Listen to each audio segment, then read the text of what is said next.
அனைவருக்கும் கல்யாண மாலையின் பணிவான இனிமையான வணக்கம். உங்கள் எல்லாரையும் இவ்வளோ சந்தோஷமாக பார்க்குறது ரொம்ப மகிழ்ச்சியாக இருக்குது. கல்யாண மாலை கடந்த 13 ஆண்டுகளாக தொடர்ந்து சன் டிவியில் ஒளிபரப்பாகி வரும் ஒரு உன்னதமான நிகழ்ச்சி. இந்த நேரத்தில் 2 லட்சம் திருமணங்களை முடித்து வைத்துவிட்டு உங்கள் முன்னால் நாங்கள் வந்து நிற்கிறோம். ரொம்ப நல்ல விஷயம் என்ன அப்படின்னாக்க, முதன் முறையாக சன் டிவியின் முதல் நிகழ்ச்சியாக கல்யாண மாலை உங்களை எல்லோரையும் தேடி 20,000 கிலோமீட்டர் பயணம் செய்து அமெரிக்கா வந்திருக்கோம். அது எங்களுக்கு ரொம்ப பெரிய மகிழ்ச்சி. ஏன்னா ஹால் முழுக்க ஆடியன்ஸ் வந்திருக்கீங்க. தமிழர்களினுடைய குணங்கள் அப்படிங்கிறது நம்ம சில விஷயங்களை வச்சுருக்கோம். அதில் குடும்பம் அப்படிங்கிறது, ஒற்றுமை, சேமிப்பு, பண்பாடு, மொழி, இதெல்லாம் தமிழ்நாட்டில் பாதுகாக்கிறது அப்படிங்கிறது ஒரு பெரிய விஷயம் இல்லை. ஆனால் இங்கே பார்த்தபோது, குறிப்பாக கனெக்டிகட் பார்த்தபோது தான் தெரிந்தது, அந்த குடும்பம் அப்படிங்கிற உறவை நீங்கள் எவ்வளோ நல்லா பாதுகாத்துருக்கீங்க, எவ்வளோ வேல்யூபிள் டைம் ஸ்பெண்ட் பண்ணுறீங்க உங்கள் ஃபேமிலியோட. காலம்பரம் 5 மணிக்கு எழுந்திருந்து ஒரு 10 விஷயத்தை பண்ணி வச்சுட்டு கணவனும் மனைவியும் ஆஃபீஸ் போயிட்டு சாயந்தரம் 4 மணிக்கு வீட்டுக்கு வந்தால் குழந்தைங்களுக்கு இந்த கிளாஸு அந்த கிளாஸு. எங்கள் ஊரில் நான் உண்மையாக சொல்கிறேங்க, எங்கள் ஊரே குறைத்து சொல்கிறதுங்கிறது என்னுடைய நோக்கம் இல்லை. அங்கே உள்ள சேலஞ்சஸ் ரொம்ப பெருசு. இருந்தாலுமே எங்கள் ஊரில் 100க்கு ஒருத்தர் பரதநாட்டியம் கற்றுக்குறாங்க, 2 பேர் பாட்டு கற்றுக்குறாங்க அப்படின்னா, இங்கே 10க்கு 8 பேர் பரதநாட்டியம் கற்றுக்குறாங்க, 9 பேர் பாட்டு கற்றுக்குறாங்க. ரொம்ப ரொம்ப சந்தோஷமான ஒரு விஷயமா இருக்குது. அந்த தமிழ் அப்படிங்கிறத கற்றுக் கொடுக்கறதுக்காக நீங்கள் எடுக்கிற முயற்சிகள் நான் எல்லா ஊர்களையும் பார்க்குறோம். அந்த கோவில்கள் அப்படிங்கிறதே 2000 வருஷத்துக்கு முன்னாடி பெருசாக கட்டி வச்சதுக்கு காரணமே என்ன அப்படின்னா, கலையை, பண்பாட்டை, மொழியை வளர்க்கணும் அப்படிங்கிறது தான் அந்த கோயிலோட நோக்கம். அதாவது எத்தனைக்கு எத்தனை ஆன்மீக பணிகள் செய்யணுமோ அதே மாதிரி சமூக பணிகளும் செய்யணும் அப்படிங்கிறதுக்காக தான் அந்த கோவில்லாம் கட்டி வச்சாங்க. நீங்கள் உங்கள் ஊரில் உள்ள ஒவ்வொரு கோவிலையும் அதற்காக பயன்படுத்தி கொண்டிருக்கிறீர்கள்.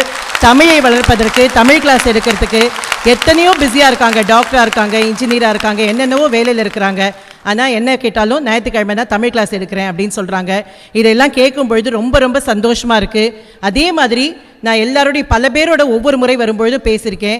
இந்திய குடும்பங்கள், குறிப்பாக தமிழ் குடும்பங்கள் தான் இந்த சேமிப்பு அப்படிங்கிற ஒரு விஷயத்தில் ரொம்ப பெரிய அக்கறை செலுத்தி, அவர்கள் தான் அமெரிக்க பொருளாதாரத்தில் சரிவு ஏற்பட்டால் கூட கொஞ்சம் கூட கஷ்டப்படாமல் அந்த சேமிப்புங்கிறது அவங்களை கை தூக்கி விட்டது அப்படின்னு நான் கேள்விப்பட்டிருக்கேன். அந்த வகையில் தமிழர்களின் எந்த பண்பாட்டையும் மறக்காமல் இருக்கும் உங்கள் ஒவ்வொருவருக்கும் தலை வணங்கி, கனெக்டிகேட் தமிழ் சங்கம் என்பது கனெக்டிங் த தமிழ் பீப்புள் அப்படிங்கிற மாதிரி மாற்றி வச்சுக்கலாம். நீங்கள் அந்த அளவில் மிகச்சிறப்பாக ஒரு குடும்பமாக செயல்படும் கனெக்டிகேட் தமிழ் சங்கத்திற்கு என்னுடைய மனப்பூர்வமான நன்றியை தெரிவித்துக் கொண்டு இந்த நிகழ்ச்சிக்குள் செல்கிறோம்.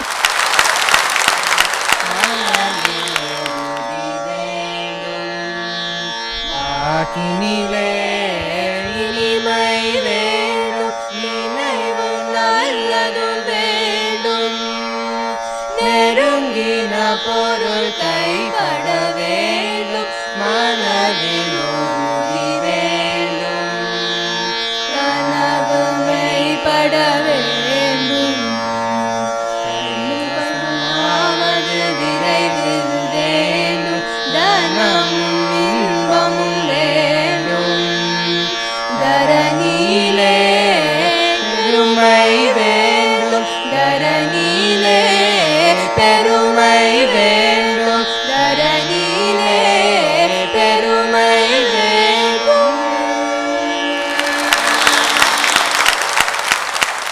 கல்யாண மாலை 6 ஊர்களில் நிகழ்ச்சி பண்ணணும் அப்படின்னு யோசித்தோம். அந்தந்த ஊருக்குன்னு ஒரு யூனிக்னஸ் இருந்தது.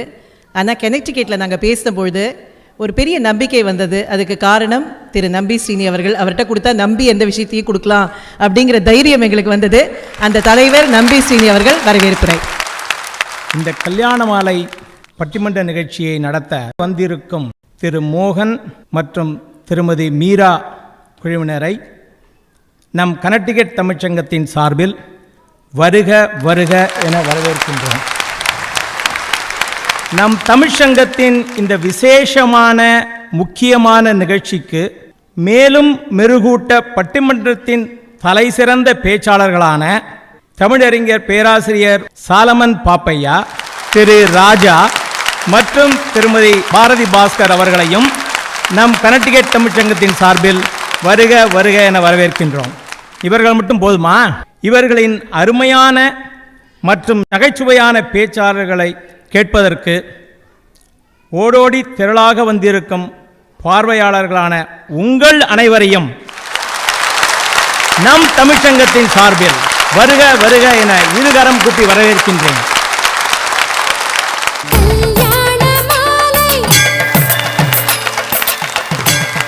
இரண்டு லட்சத்திற்கும் மேற்பட்ட திருமணங்களை முடித்து வைத்து பங்கேற்பவர்களின் வாழ்வில் ஒளியேற்றி வைக்கும் கல்யாண மாலை யுஎஸ் கனெக்டிகேட் நிகழ்ச்சியை குத்துவிளக்கேற்றி தொடங்கி வைத்தவர்கள் திரு நம்பி ஸ்ரீனி, பிரசிடென்ட் கனெக்டிகேட் தமிழ்ச்சங்கம், திருமதி உமா சேகர், வைஸ் பிரசிடென்ட், திருமதி லட்சுமி, செயலாளர், கனெக்டிகேட் தமிழ்ச்சங்கம்.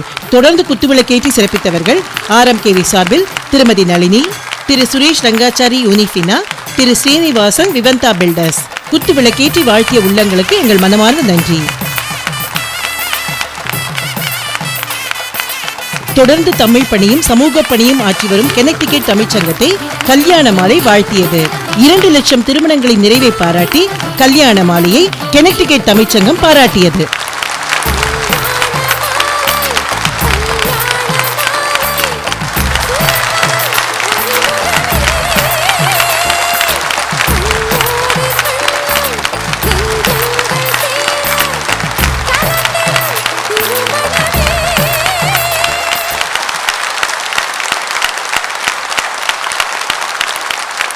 கல்யாண மாலை நிறுவனமும்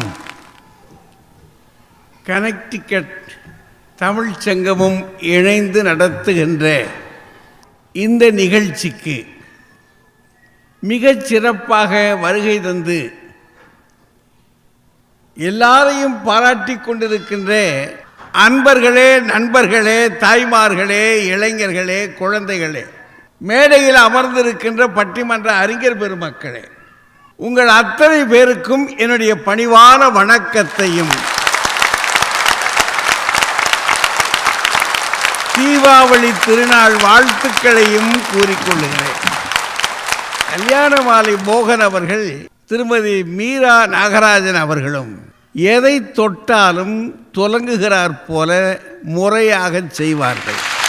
அவர்கள் எடுத்துக்கொண்டிருக்கின்ற இந்த காரியம் எத்தனை சிறப்பாக நடைபெறுகிறது என்பதற்கு ஒரு அடையாளம் இந்த கனெக்டிகேட் தமிழ்ச்சங்கத்தினுடைய தலைவர் திருவாளர் நம்பி ஸ்ரீனிவாசன் இருக்கிறார்களே,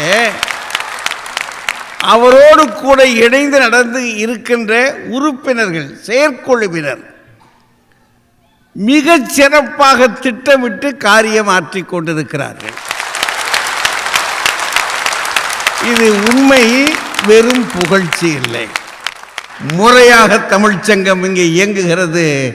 இதை வளர்ப்பதற்கு இங்கு இருக்கின்ற ஒவ்வொரு தமிழ் மக்களுக்கும் பெருமை உண்டு. அதனால் நீங்கள் நெஞ்சை நிமிர்த்து இருக்கலாம்.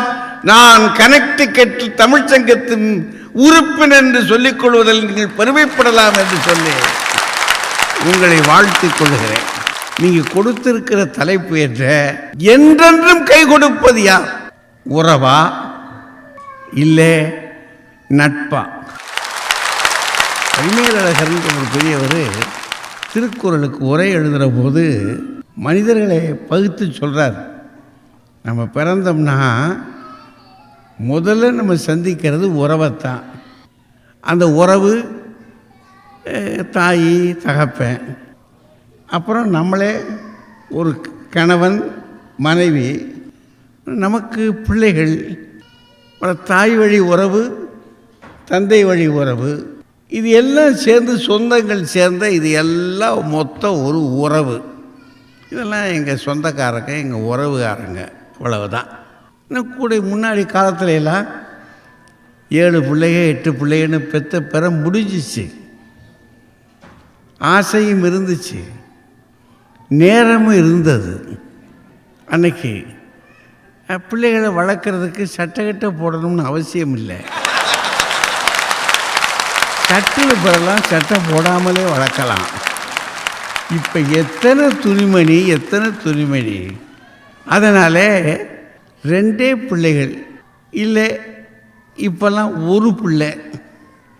இன்னும் சிலர் பார்ப்போம், அவசரம் ஒன்றுமில்லை, பார்ப்போம். கடைசியில் கொஞ்சம் பிந்திட்டோம், ஒரு ஏக்கம், அவ்வளோதான்.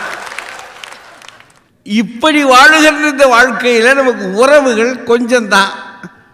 இந்த உறவா உறவை முடித்த பிற்பாடு வாழ்க்கையில் நட்பு என்ற ஒன்று இருக்குது. ஒரு பக்கம் நம்ம படிக்கிற பொழுது, தெருக்களில் பழகுகிற பொழுது, அங்குமிங்குமாக போய் பல்வேறு நிகழ்வுகளில் கலந்து கொள்ளுகிற பொழுது நமக்கு கிடைக்கிற நல்ல நண்பர்கள், நண்பிகள், அது எவ்வளோ நாளைக்கு நிலைக்குது? அதில் நல்ல நட்புன்னு சொல்கிறார் அவர். தீ நட்பும் சேர்ந்து போயிடும். அப்படி இல்லாமல் நல்ல நட்பு, அந்த நட்பா எந்த நட்பு? நட்பு நமக்கு கை கொடுக்கிறதா? பல நெருக்கடிகள் வரலாம் வாழ்க்கையில், துன்ப துயரங்கள் இருக்கலாம். மகிழ்ச்சியாக இருக்கிற பொழுது வருகிற கிடைக்கிறது அல்ல. நான் அழுது கொண்டு இருக்கிற பொழுது என்னை வந்து ஆற்றி தேற்றுபவள் என்னுடைய தாயாக இருப்பாள், என் தகப்பனாக இருக்கக்கூடும். நண்பனும் அப்படி வருவான். எனக்கு இடுக்கன் வருகிற பொழுது என்னோடு கூட வந்து இருக்கிறான் அல்லவா, அந்த நண்பனா? யார் என்றென்றும் நமக்கு கை கொடுப்பது. நட்புங்கிறது வந்து மைக்கு மாதிரி. நான் இங்கே இருந்தேன்னா இந்த மைக்கை பிடிச்சிப்பேன், அங்கே போனால் அந்த மைக்கை பிடிச்சிப்பேன். கனடிக்கட்டில் இருந்தால் ஒரு ஃப்ரெண்ட்ஸ் குரூப்பு, சிகாகோ போனால் ஒரு ஃப்ரெண்ட்ஸ் குரூப்பு, சின்சினாட்டி போனால் இன்னொரு ஃப்ரெண்ட்ஸ் குரூப். ஆனால் உறவுங்கிறது என்னோட கை மாதிரி. அது எங்கே போனாலும் என் கூட தான் வரும், எனக்கு கை கொடுக்கும். பிடிச்சிருந்தா கட்டிக்கோங்க, இல்லைன்னா ஃப்ரெண்ட்ஸாகவே இருப்போம். எங்கேயோ கேட்ட மாதிரி இருக்கு. கெனக்டிகட் கல்யாண மாலை பட்டிமன்றத்தின் நடுவரின் தொடக்க உரையும் தொடர்ந்து என்றென்றும் துணை நிற்பது உறவா நட்பா கெனக்டிகட் பேச்சாளர்களின் விவாதமும் அடுத்த வாரம்.